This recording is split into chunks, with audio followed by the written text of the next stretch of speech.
Hola a todos, me llamo Sofía Y me llamo Kayla. y hoy vamos a analizar esta obra de Frida Kahlo que se llama El abrazo de amor del universo, la Tierra, México, yo, Diego y el señor Charlotte.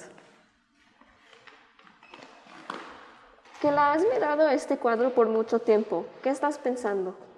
Sí, bueno, entonces estoy reflexionando en cómo está cortado en el medio entre la luz y la oscuridad, el sol y la luna, y me recuerda mucho a Yin Yang. Sí, yo veo este yin yang en el cuadro y me gusta que mencionas esto porque yin yang muchas veces se refiere al género y las energías que se representan.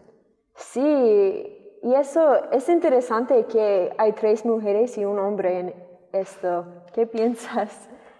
Yo creo que Kahlo quiere representar el universo como a través de la energía femenina y sí es interesante que hay solamente un hombre en el cuadro que es Rivera, pero tiene un tercer ojo. Entonces, ¿crees que este tercer ojo le da más poder que las mujeres? Sí, es difícil a decir, pero típicamente el tercer ojo representa la iluminación, entonces es posible que el tercer ojo es como Rivera puede ver el universo completo, representados por las figuras de las mujeres. ¿Estás de acuerdo? Sí, sí, estoy de acuerdo con esto.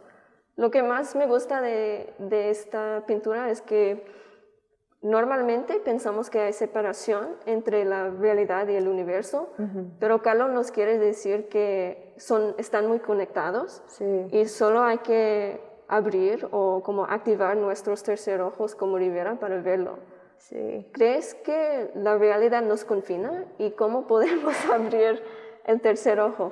Oh, sí. No tengo ni idea.